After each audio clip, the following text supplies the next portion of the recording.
Hi everyone, it's Adam and Remy coming at you once again. We are not at World's End State Park. We are currently at Dingman's Campground within the Delaware Water Gap National Recreation Area. We have camped here plenty of times before and figured it was a nice weekend to come out. So we came out. Just got done thunderstorming for the past couple hours. And the sky's still a little cloudy, but the sun's poking through. Remy and I are taking a walk down to the river because the river's been really high lately from all the rain that we've gotten lately. So with these storms that just rolled through, I wanted to take a walk down and see what it looked like. Yeah. Remy enjoying the walk. Down here are the activity fields. Headed down towards the river. So let's go take a look and see how high the water is now. That water is really ripping right now.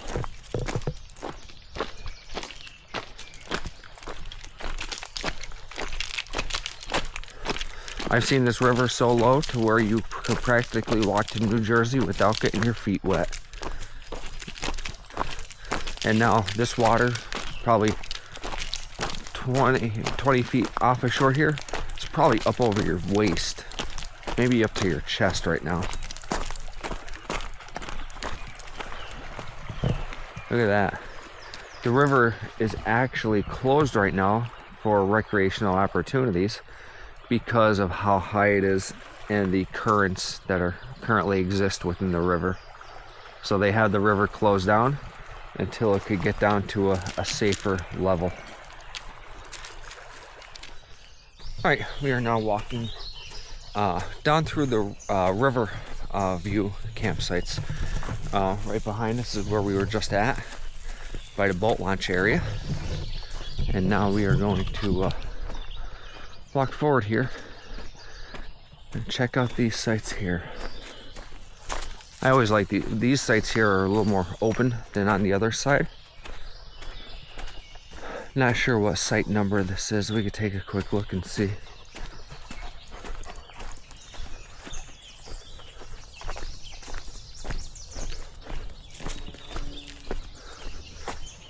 And I do not see a site. Oh, 126 right there. All right. And these go actually down quite a ways. Look at the big flower petals. I don't know what they're from. One of the trees around here. We have camped at these river sites before. Not necessarily down on this side, up on the other side we have.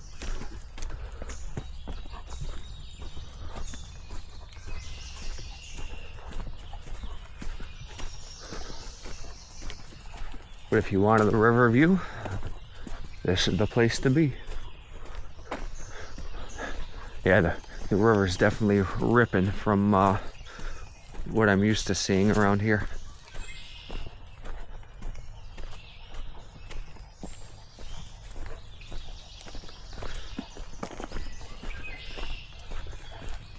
Right here we're coming up on a little trail that will take you down into the sites a little bit farther down. I think there's a few sites down here. We have stayed at a site down here once before. Don't remember the number, but once I see it, I'll remember. Oh, and there's a huge moat of water that I don't think I want Remy to walk through. Let's see if we can get around this thing. Don't go in the water. And she goes right through it. At least she's not like Maddie. Maddie would be rolling in it. She'd lay down in it immediately.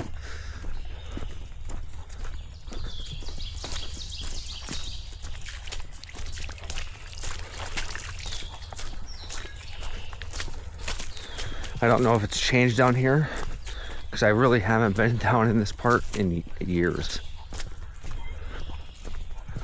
So this site right here on the left-hand side is the one that we've stayed in before.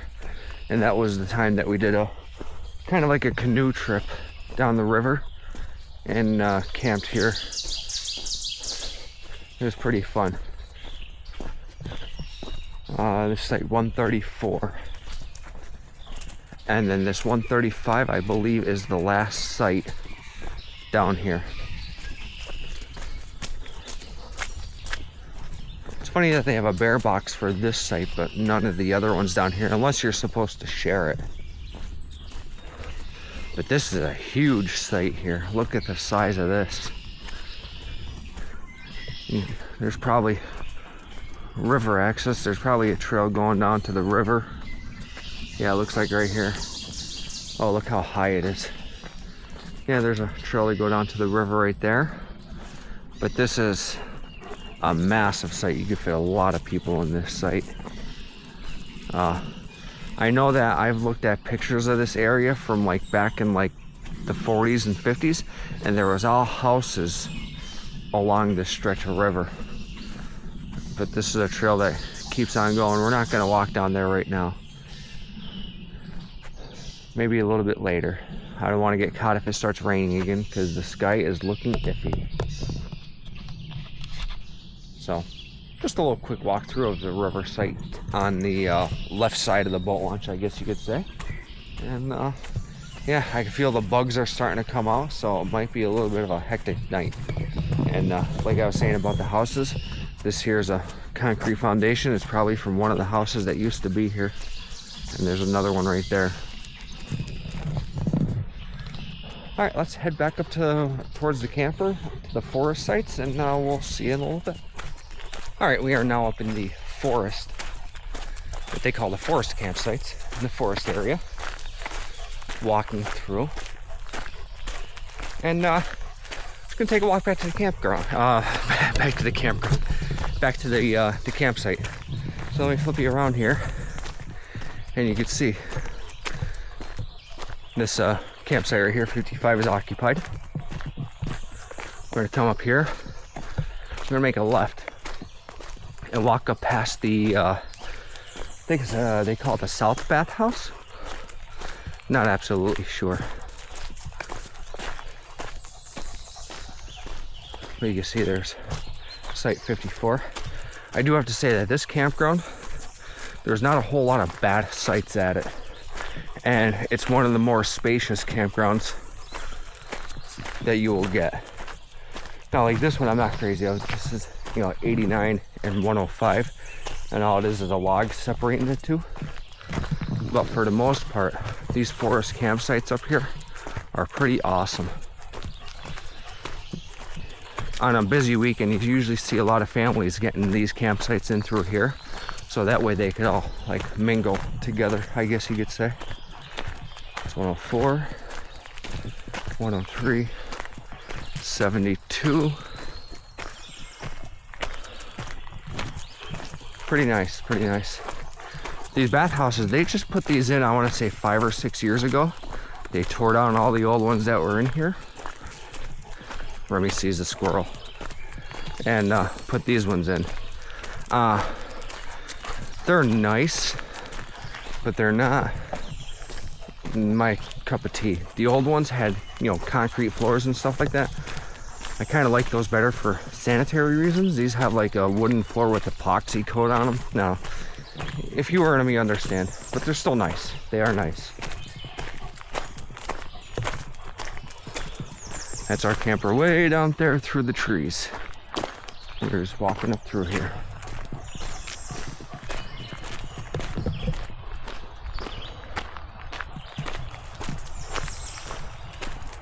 This is site 68 on our right hand side.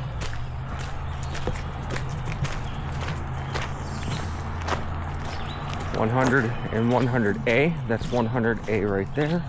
And there's site 100. And then 99 right beyond it until you hit the road. This site right here in front of us seems to be a popular site. This is site 25. I think it's the last electric site on this road right here. but I believe it's only a 20 amp site. The 30 amps stop. Actually, my site 59 is the last site of 30 amp from down there. But here you got 24. 24 is pretty nice. 23. Here's 67. 67 is a little funky, but not bad. 66. I should do a full campground walkthrough. Maybe tomorrow. We'll see what happens. All these sites have water too. All the electric sites have water hookups. This one I'm not too crazy about. 22. It's a little small, a little funky to get into. Yeah, 65 right here. I do have to say probably 64 is one of my favorite sites here. It's down in the back down there. Let's we'll take a quick walk down there and I'll show you. Like, look at this. What site number is this here?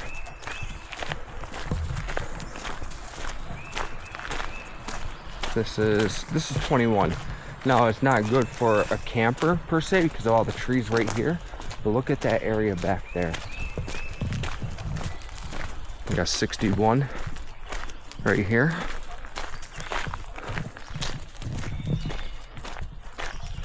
$20 is another one that's a little funky. It'd be a little funky getting into because how tight the trees are. 19. Same with 19. There's our camper. We're at 59. But down here, this little road here, they call it the squirrel's nest. Right here, site 60. We've camped at this site plenty of times before. One reason why I didn't pick this site is because for a long time the water was messed up. You had to get water from a different site and carried over. The water line must have been crushed, but they have since fixed that. But that's a nice big site right there. We got 62 right here.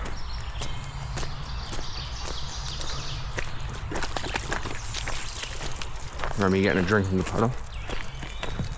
You have 63. But I used to like 64 because it's the last one on this loop. It's an electric site, 20 amp I believe. But you put your camper here and you have all this woods in front of you, like nobody around you in front of you. I always liked this site here.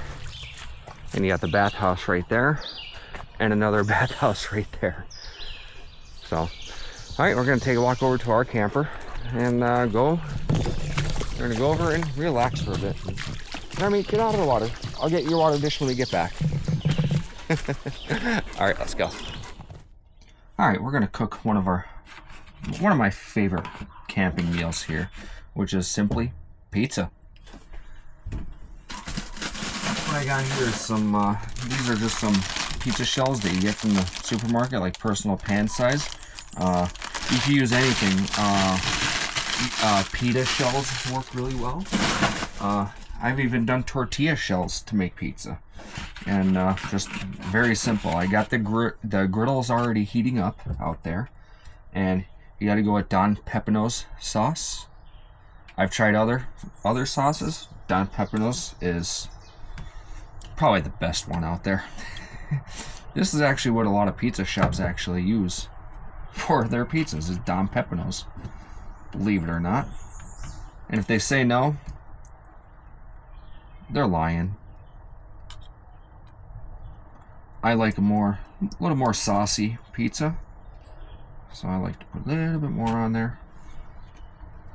Get it all nice, get the sauce all the way up onto the edges. Very simple. There you go. Next, gotta do a little bit of Frank's Red Hot, or not Frank's, Texas Pete, sorry. Just a little bit of that. And then we got some Colby Jack cheese here.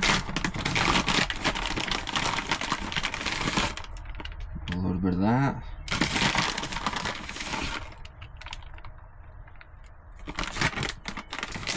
And then we got some pizza blend cheese, just cheap pizza blend cheese. It's probably all oil, not natural. You know how it goes. A little bit of that. Try to even it out just a little bit. A hole right there. All around. Good. I'm happy with that. A little bit of garlic powder. Not salt, powder.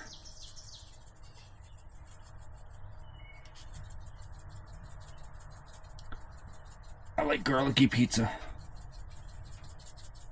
Okay, maybe a little bit more than a smidge. Like I said, I like garlicky pizza, so keeps people and bugs away. Okay, and now some Hormel pepperoni.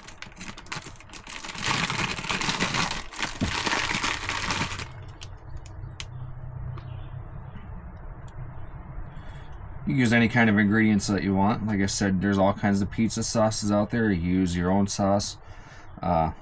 For pizza shells, pita bread works really good. I've even used regular bread. Just, you know, anything really. You can make a pizza pretty much out of anything. Alright, and that's it right there. Alright, the griddle is all heated up. As you can see, I got the basting top. One important thing I like to do is I'll take a paper towel and I wipe as much of the oil off of the griddle as possible. That keeps it from burning so much. Now I'm going to turn this down. It's kind of hot because it's been on for a while. So I'm going to turn that right down, and then you just slide your pizza right on. Let's see if I can stand this here or not. Oh, there you go.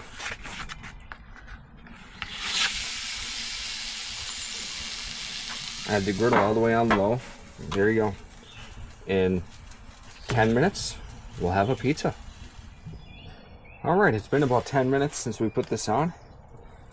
And look at that. Got a delicious looking pizza. Let's pull that off. And let's see if you can look. But see, it's not too burnt on the bottom. That's why I take the grease off of it. But look at that. Delicious. Alright, gonna let this sit for 5 or 10 minutes, let it cool off before I start biting into it. Well, good morning. We are out for our morning walk after breakfast. Made some pancakes and sausage. And now we are doing our little thing of scouring campsites for tent pegs. We already found a couple. Only kept one that was in really good shape. But it's our little ritual of when we go camping to check empty sites for tent pegs. Like I said in the past, I was like, we have a tent peg collection that I'll put an outfitter to shame. Oh, it's one of those little things, almost like looking for ducks on a ship, on a cruise ship. Look at, there's 2 of them right there.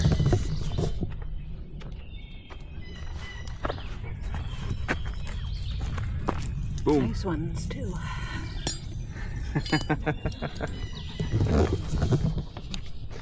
It's a fun little game, and plus we're cleaning the campsites up, so that's a positive.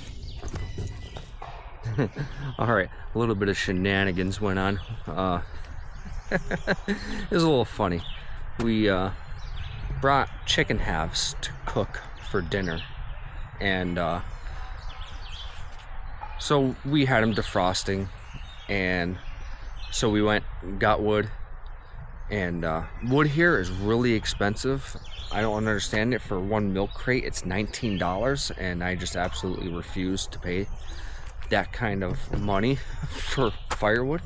So we went up to the local Weiss supermarket, and they had bundles of wood there for $7. So we bought a couple bundles from the Weiss supermarket.